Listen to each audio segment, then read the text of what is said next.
আমি কি খাইছি গাঁজা? মানে আমি কি তোমাদের টাকা দিয়ে কথাটা বলাচ্ছি? আচ্ছা, আর হচ্ছে আমি কি কোনো সেক্সুয়াল হ্যারাসমেন্ট টাইপের কোনো কথা বলছিলাম এটাকে? তবে হ্যাঁ, আমি গালি দিছিলাম, আমি বকা দিছিলাম। হ্যাঁ বলো।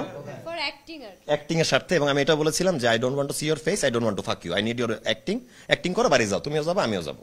বিষয়টা পার্ট অফ লাইফ হিসেবে নিলাম, ভাগ্যে ছিল তাই। আসলে এমন আহামরি কিছু ছিল না। চাকরি জীবনে সিনিয়ররা জুনিয়রকে একটু বকা দেয়, একটু বেশিও বকা দেয়, আপনিও এটা ফেস করছেন, আমিও করছি, এটা সব চাকরিতে এটা আছে।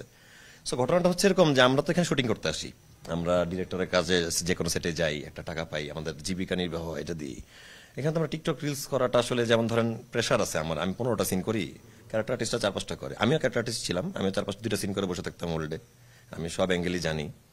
তো এখন আপনি রিলস টিকটক করতেই পারেন, এটা আপনার ব্যাপার, আপনি ওই স্মোকও করতে পারেন, সিগারেট খেতেই পারেন, এটাও আপনার ব্যাপার। এখন আপনি নিজে সিগারেট খান সেটে, আমিও খাই, আপনিও খাইলেন, আপনি টিকটক রিলস করলেন, আপনি শুটিং এ অনেকবার এনজি দিলেন, ডিরেক্টরও বললো যে তোমার মন নাই ভাই, তুমি পাকনামি করতেছো, তুমি কথাটা শোনো, আমার ব্রিফ শোনো, তারপর অ্যাক্টিং করো।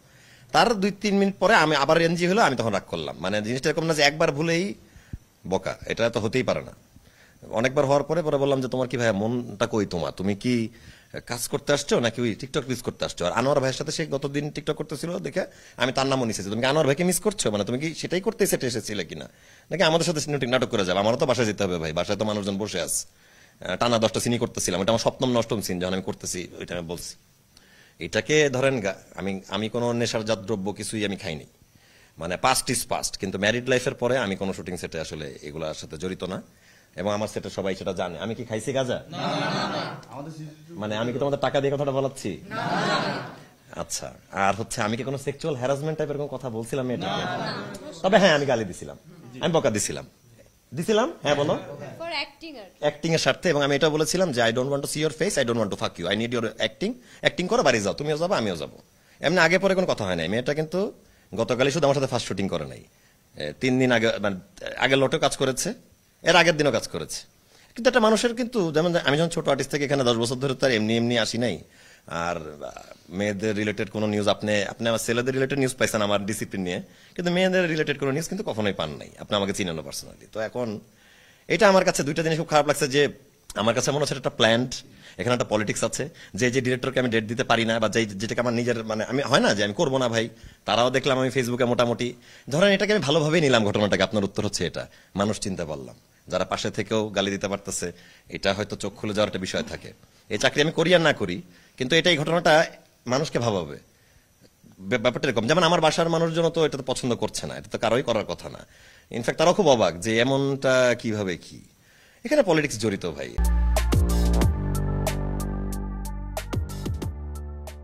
আমার দিক থেকে তো আমি কোনো এলিগেশন আনি নাই, তো যিনি আনছেন উনি ভালো জানেন যে উনি কি চান, আমি এখনো জানি না যে উনি কি চান। আর এখানে ক্যামেরা শুটিং হওয়া বাদ সিসিটিভি আছে, প্রত্যেক ফ্লোরে আছে। এখানে উনি যে গাঁজা খাওয়ার কথা বললো বা ওনাকে মেরেছি এগুলো বললো, গায়ের কাছে গিয়েছি, তো এটা তো ধরেন আপনি কোনো সিসিটিভিতে পাচ্ছেন না। আপনার তো সেক্সুয়াল হ্যারাসমেন্ট, আপনার তো ফুটেজ নিয়ে যাওয়ার সময় সিসিটিভি দেখে ওরা হেল্প করবে হাউসের লোকজন, তো আপনার তো সিসিটিভি কথা বলবে।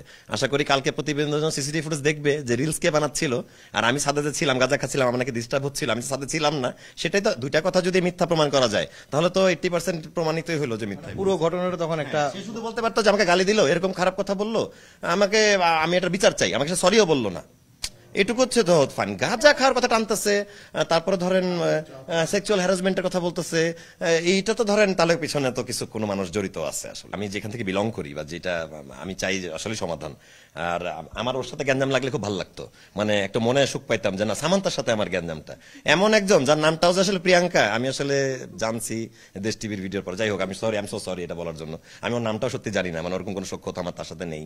আর যেমন ওদের সাথে আমার ফ্রেন্ডশিপ আছে, ওরাও তো সেটের মেয়ে, আপনি ওদেরকেও জিজ্ঞেস করতে পারেন যে আমি কেমন, মানে ওরা দুইজন তো ইয়াং মেয়ে, ওদের সাথে তো তাহলে এরকম হ্যারাসমেন্ট হতে পারতো।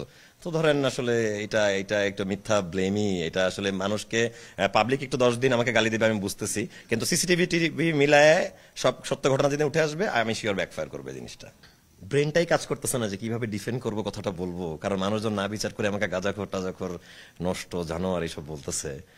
তবে ভাগ্য যেটা যেটা আছে সেটাই হবে। তবে আমি তো সবসময় সলিউশনই চাই, আমি তো এই ফ্যামিলিতে কাজও করতে চাই। এখন ওই মেয়েটা যে কি চায় সেটা আমি বুঝতেছি না, বা দেশ টিভিতে যে উনি অ্যালিগেশন দিলেন তাকে একবারও জিজ্ঞেস করা হলো না যে কেন আপনাকেই, মানে কেন ওয়াই, মানে ওয়াই এর অ্যান্সারটাও কিন্তু সাংবাদিকতার একটা অংশ, যে ওয়াই ইট হ্যাপেন্ড, মানে সেটা কেউ জিজ্ঞাসাই করলো না। আমিও যদি জানতে চাই যে কেন তাহলে আপনি উনাকেই আসলে, আমি তোমার অ্যান্সার দিলাম আপনাকে যে টিকটক রিলস করতে আমরা এখানে আসি না, এমনকি সামান্তাও যদি কাজটা করতো আমি বলতাম সামান্তা তুমিও একটা টাকা পাও, তুমি কিন্তু ওই এটা করো না। আমি কিন্তু শুটিং এর মধ্যে সেলফি তুলতে চাই না, আমার সিনটা শেষ হবে আমি সেলফি তুলবো, আমি কারোর সাথে ভিডিও করে করবো, কিন্তু আমি কিন্তু কাজটাই করতে আসি। Promotional purpose. একটা কথা শুধু যে আমি সিম্পলি বলি আপনাকে, ডিসঅনেস্ট মানুষের কাছে অনেস্ট মানুষের ডিসঅনেস্ট বা খারাপ।